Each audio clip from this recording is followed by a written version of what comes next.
છેલ્લો અને પાંચમો મુદ્દો supreme court of the United states દ્વારા ઐતિહાસિક 6-3ના ચુકાદામાં ટ્રમ્પ દ્વારા લાદવામાં આવેલા ગ્લોબલ ટેરિફને અમાન્ય જાહેર કરવામાં આવ્યા છે.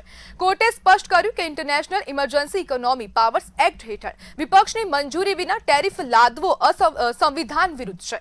આ નિર્ણયથી અંદાજે $175 અબજ ટેરિફ રિફંડની સંભાવના ઊભી થઈ છે, જે ભારત જેવા મોટા નિકાસકાર દેશો માટે મોટી રાહત સમાન છે.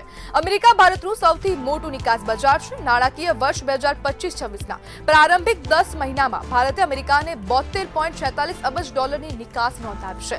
ટેરિફને કારણે ભારતની કુલ અમેરિકી નિકાસના આશરે 55% હિસ્સા પર સીધી અસર પડી હતી. જોકે હાથના કર્યા હૈયે વાગ્યા તે કહેવત છે, તેમાં અમેરિકાનું ટેરિફ અમેરિકનોને જ વાગવા લાગ્યું છે. ટ્રમ્પે લાદેલા ટેરિફના પગલે અમેરિકામાં એક જ વર્ષમાં 8,200 થી વધુ સ્ટોર્સને તાળા વાગ્યા છે. હવે ભારત પરનો 18% ટેરિફ ખતમ થતા માત્ર 10% સામાન્ય દર લાગુ પડશે. આથી ભારતીય ઉત્પાદનો ફરી સ્પર્ધાત્મક બનવાની શક્યતા વધી છે અને વૈશ્વિક વેપારમાં નવા સમીકરણો સર્જાઈ શકે તેવી પણ સંભાવના વ્યક્ત કરવામાં આવી છે. જ્યારે electronics, textile, auto parts sector હવે પ્રભાવિત થયા હતા અને તેને જ કારણે હવે જે ટ્રમ્પ દ્વારા જે 18% ટેરિફ લાદવામાં આવ્યો હતો તે હવે 10% જ લાદવામાં આવશે અને તેને જ લઈને ભારતને 10% ટેરિફને અંતર્ગત ચૂકવણી કરવાની રહેશે. ત્યારે આ જ મુદ્દે ચર્ચા કરવા માટે આપણી સાથે આર્થિક વિશ્લેષક કરણ ઝવેરી જોડાઈ ગયા છે. કરણભાઈ, ટ્રમ્પનું જે આ ગ્લોબલ ટેરિફ હતું તેને હવે સુપ્રીમ કોર્ટ દ્વારા અમાન્ય જાહેર કરવામાં આવ્યો છે, શું કહેશો? જી કરણભાઈ, આપને અવાજ આવે છે?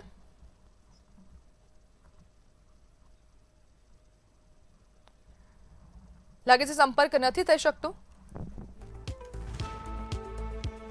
યુએસ સુપ્રીમ કોર્ટે ટ્રમ્પના ગ્લોબલ ટેરિફને અમાન્ય જાહેર કર્યો છે. સુપ્રીમ કોર્ટે હવે ટ્રમ્પને જ ધમકાવી દીધા છે. તેમની આ જે ગ્લોબલ ટેરિફની જે નીતિ હતી, જે દેશોને નીચે બતાવવા માટેનું એક આ પગલું ગણાવી શકાય, કારણ કે હવે ટ્રમ્પે અનેક દેશો પર હવે આ જે ટેરિફ કહેવાય તે ટેરિફ નાખી દીધો હતો. ખૂબ મોટા માત્રામાં ટેરિફની તેમને અનેક દેશોમાં તેમને લગાવ્યો હતો અને તેના કારણે અનેક દેશોની આર્થિક જે સ્થિતિ હતી, જે ખાસ કરીને વેપાર ઉદ્યોગ, તેમાં અનેક લોકોને ફટકો પડ્યો હતો અને સાથે સાથે ભારતને પણ ફટકો પડ્યો હતો. 55% જેટલું આ તેમને જે નિકાસ છે ભારતની તેના પર એક અસર થઈ હતી ને તે બાદ હવે જે આ ટ્રમ્પનું જે ટેરિફ છે તે 18%માંથી 10% થઈ ગયો છે. તેના કારણે ભારતને મોટી રાહત થાય તેવી પણ શક્યતા છે. ત્યારે તેવી પણ સંભાવના વ્યક્ત કરવામાં આવી રહી છે કે ગ્લોબલ ઇકોનોમીમાં નવા સમીકરણો થશે, નવા સમીકરણો સર્જાશે તેવી પણ શક્યતાઓ વ્યક્ત કરવામાં આવી છે. જ્યારે ટ્રમ્પના ગ્લોબલ ટેરિફને અમાન્ય જાહેર કરવામાં આવ્યો સુપ્રીમ કોર્ટ દ્વારા, જે United states of supreme court છે તે દ્વારા હવે ટ્રમ્પના જે ટેરિફ છે તેને અમાન્ય જાહેર કરવામાં આવ્યું છે. તેના કારણે ભારતને ક્યાંક ને ક્યાંક ફાયદો થાય તેવી પણ શક્યતા છે. જ્યારે મોટા ઓર્ડરો વિયેતનામ અને બાંગ્લાદેશ તરફ વળી ગયા હતા.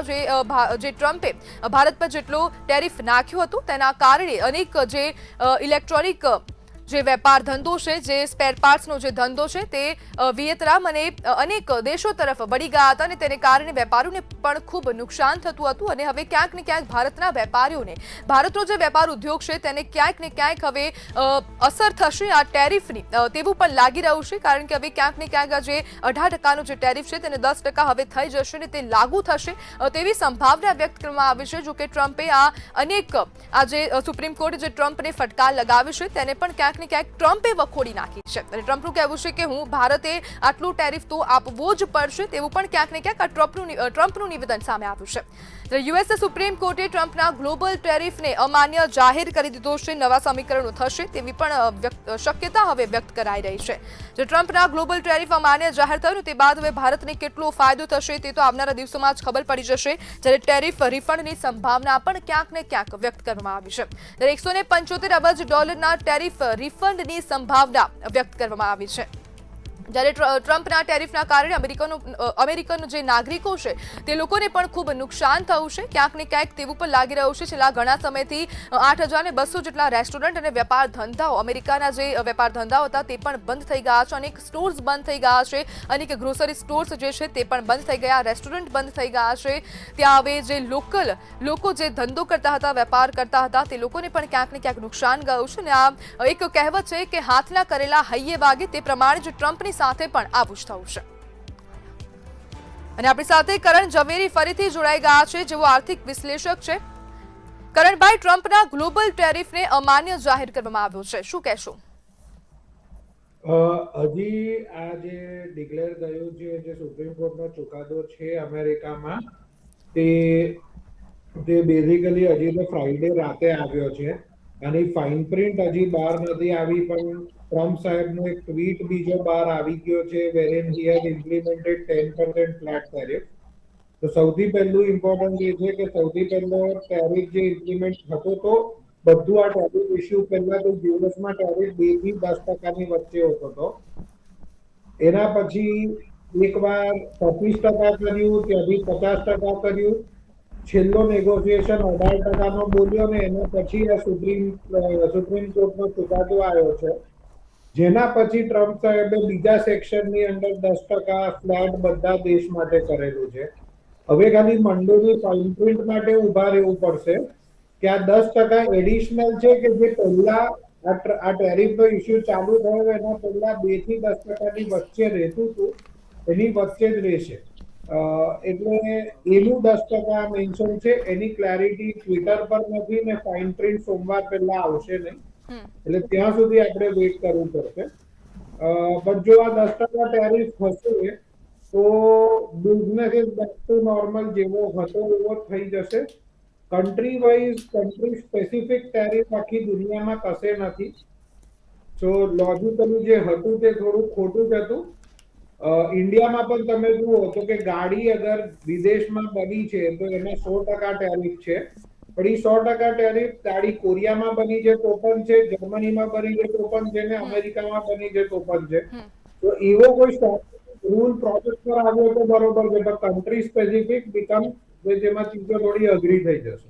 જી કરણભાઈ, ગ્લોબલ માર્કેટમાં નવા સમીકરણો સર્જાઈ શકે તેવી ક્યાંક ને ક્યાંક શક્યતાઓ પણ વ્યક્ત કરાઈ રહી છે, તો તેને લઈને શું કહેશો?